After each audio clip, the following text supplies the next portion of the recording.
প্রকল্পগুলোর ভালো হোক খারাপ হোক এগুলোই কিন্তু বিশেষ করে স্বাস্থ্য খাতে এই প্রকল্পগুলোর অধীনেই কিন্তু পুরো স্বাস্থ্য খাত চলছিল। যেই পরিবার পরিকল্পনা, স্বাস্থ্যকেন্দ্র থেকে আরম্ভ করে হসপিটালগুলোর নার্সিং সুবিধা, যন্ত্রপাতি সব কিছুই, স্বাস্থ্যসেবা মোটামুটি বিদেশি ঋণ যতটুকু এসেছিল এখান থেকে আমাদের নিজস্ব দেশীয় অর্থায়ন তো ছিলই। এই প্রকল্পগুলো গত বছর শেষ হয়ে গেছে। এখন আসলে এগুলো তো অধিকাংশই হলো স্বাস্থ্য সেবাকে অব্যাহত রাখা।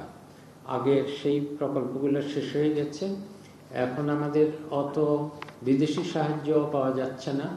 আর এই প্রকল্পগুলো তো আসলে হলো যে স্বাস্থ্যকর্মী এবং তাদের দৈনন্দিন কাজ করার জন্য যে উপকরণ দরকার সেগুলো দু একটা ক্ষেত্রে তো একদমই খারাপ অবস্থা হচ্ছে। যেমন পরিবার পরিকল্পনা যে স্বাস্থ্যকর্মীরা ছিল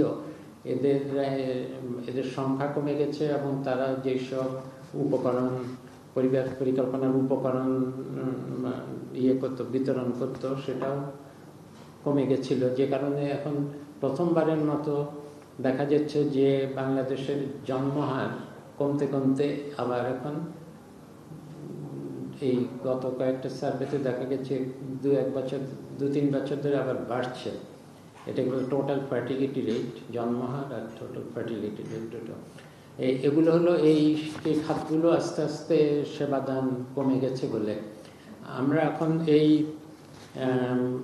বিদেশি সাহায্যেই হোক বা অধিকাংশ ক্ষেত্রে আমরা নিজেদের দেশের অর্থায়নেই এগুলোকে আমরা এখন যেহেতু নতুন করে পরিচালনা ব্যয় হিসাবে বাজেটের রেভিনিউ বাজেটে নেওয়া কিছু সমস্যা আছে, সময় লাগে, সময় সাপেক্ষ পথ সৃজন করতে হয়, জনপ্রশাসনের বিষয়।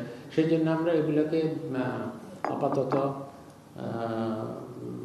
প্রকল্প হিসাবে নিয়ে নিচ্ছি। ওগুলো হলো বলা চলে ব্রিজ, সেতু প্রকল্পের মতো, কিন্তু খুবই বড় বড় প্রকল্প। এগুলো এক একটা 4,000 কোটি, 5,000 কোটি, 6,000 কোটি টাকার 3টা হয়ে গেছে। এইবার আরও 3টে আছে। এই 3টার মধ্যে শুধু একটাকে আমরা গ্রহণ করিনি। এই একটা হলো এটা বিশ্ব ব্যাংকের প্রকল্প। কোনটা যেন এটা? হেলথ অ্যান্ড নিউট্রিশন সার্ভিসেস, এটা health and nutrition services improvement and system strengthening project.